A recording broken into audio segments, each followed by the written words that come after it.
reason I am here is because in 2010, our Canadian Cattlemen's Association had the foresight to come and find out what the Global Roundtable for Sustainable Beef was all about. And as they took that message back to Canada, they realized there was definitely the opportunity for something to be formed in Canada. All our tools were in place, the momentum was there, and they felt strong enough that this was something that we should try. So in July of 2013, they held an exploratory meeting in which they invited potential guests to come and really talk about what sustainability was going to look like in Canada.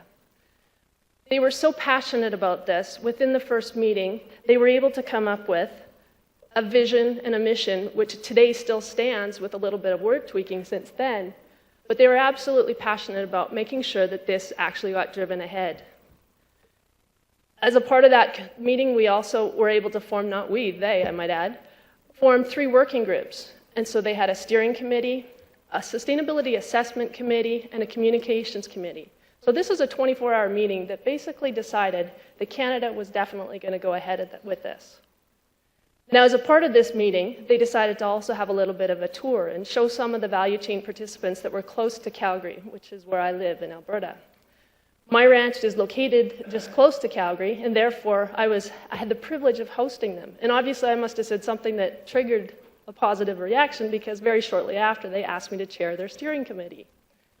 Now, the important note here is that I am not a member of the Roundtable.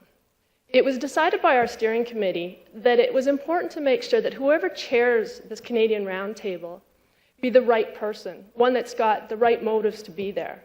I am not affiliated with any producer group. I am not with an organization. I am Cheryl Copithorne of CO Ranches Limited, and that's it. What that does is allow me the opportunity to really ask the tough questions, as well as deliver some of the tougher messages, because it's important that as we're getting this thing started and really defining who we are, it has to be an open and honest dialogue. I can't have political strings attached to me, or otherwise it just simply doesn't function. So as a part of the steering committee, our objectives were to really define who our membership were going to be and how our governance model was going to be set up. Both of these were a fairly simple task, basically because the information already existed coming down from our affiliation with the Global Roundtable.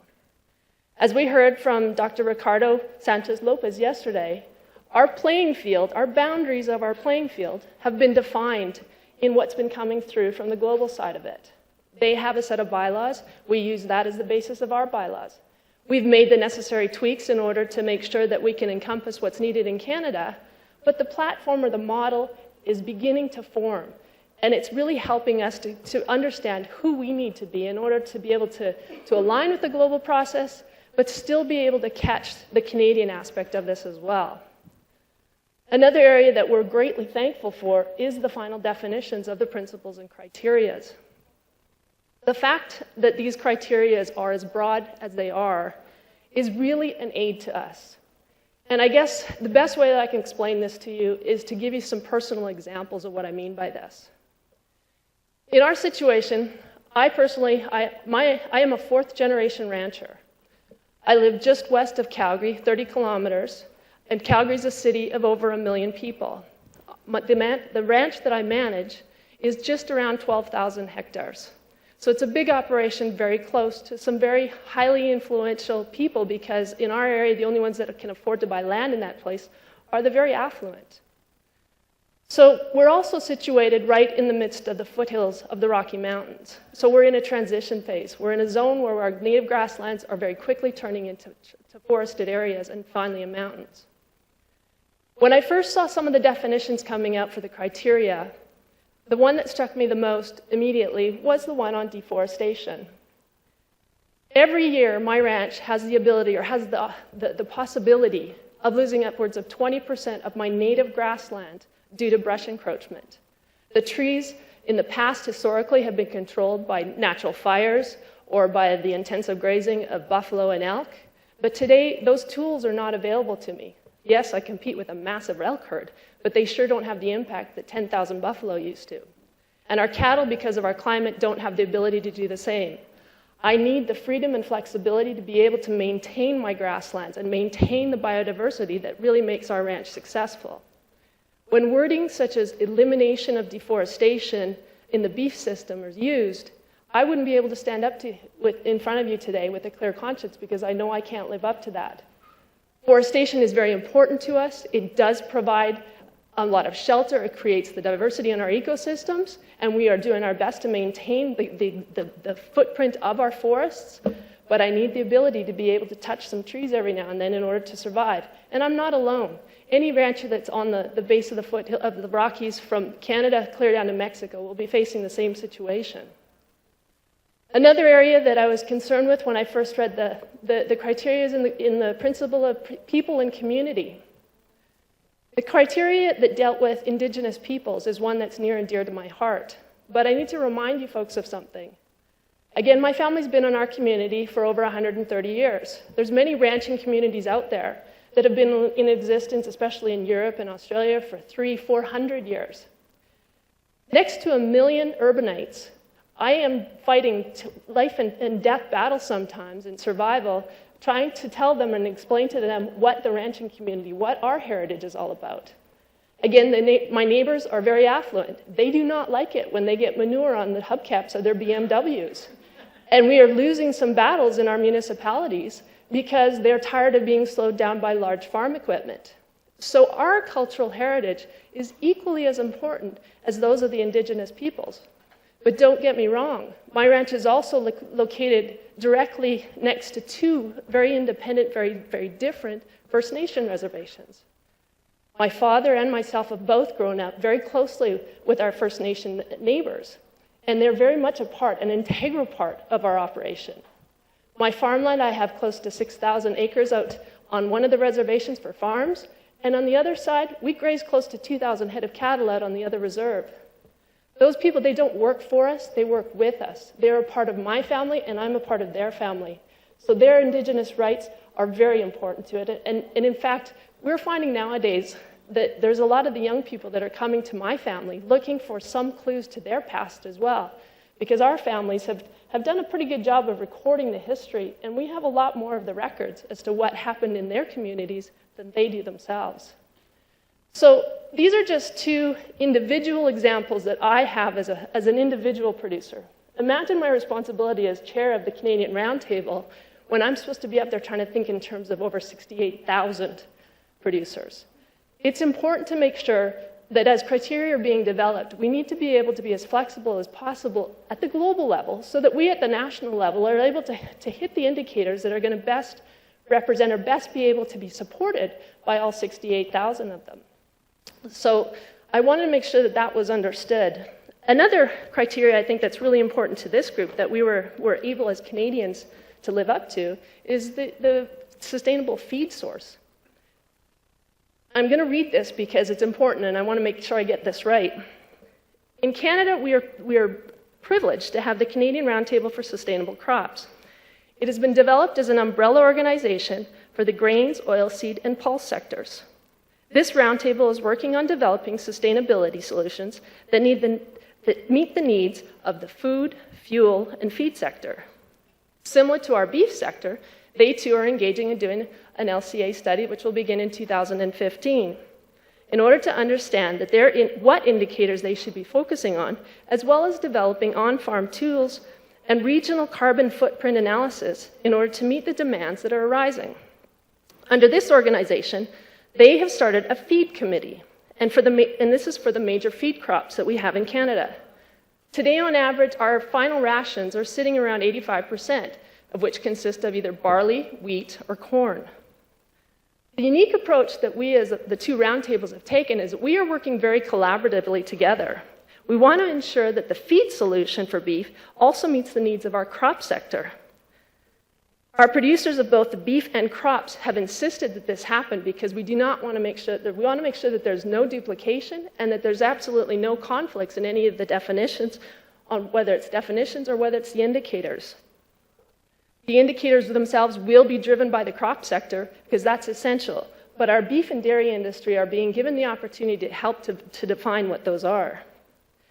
This feed committee is headed by Lauren Stone of Cargill, and she's sitting in our audience. Please wave, Lauren, because if you have any tough questions about this, you need to ask her.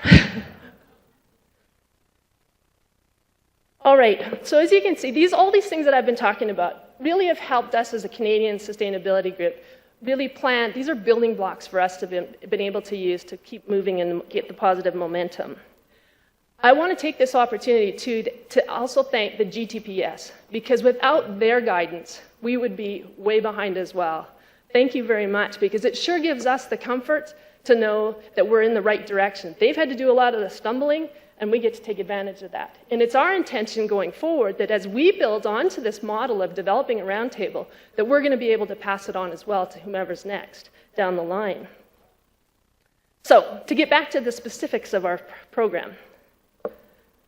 The second group that was all about our steering committee, which we have decided and changed into a council. Now it is a formal council, a board of directors with me as the chair. Again, the model of our chair and our membership, or a model of our council and membership, is that exactly of the Global Roundtable. Our second group is our Sustainability Assessment Working Group. This group actually had the toughest job of everybody, I think. They're the ones that are actually launching our sustainability assessment project. They have had to come up with the funding necessary to do this as well. Our intention was to benchmark where we are today and develop a set of tools that we can use looking forward to try and help us determine where we wanted to be in the realm of sustainability. This study is a comprehensive baseline assessment of economic and socioeconomic impact of our beef production system in Canada. This will help us meet the needs of the focusing onto the future, whether it be in the areas of research, communication, policy, our beneficial management practices, and any of the tools that industry is going to need to keep going forward. Again, funding, this project is in progress, and we're assuming that it will be done here within the next couple of months. And funding, again, has come exclusively from within our membership. So we're very proud of that fact as well. The final area that our working group was in the area of communications. And I love to quote Cameron, because he comes to talk to us all the time. And in this case, he said, "In the absence of knowledge comes hatred sometimes."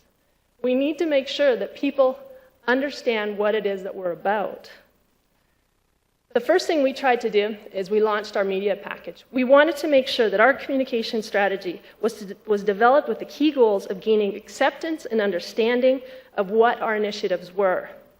We started with a website, and even more importantly, we developed our logo so that we could be identified who we were.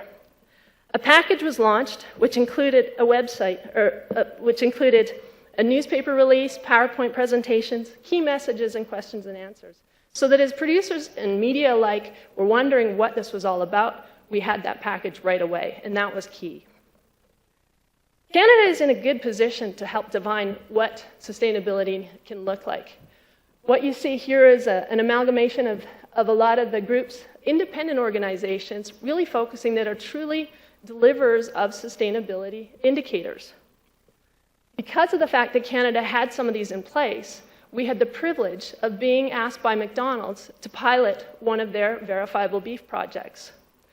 Now, this is a project that McDonald's is working directly with our producers. Our role as the Roundtable is simply to make sure and ensure that these organizations have the tools and collaboration and communication that are necessary to help McDonald's and producers develop what that project is going to look like. In the case of verified beef, which is our standard operating protocol organization, we've had to add environmental components as well as welfare components. So we're adapting these organizations and these protocols as needed and as we see indicators arising.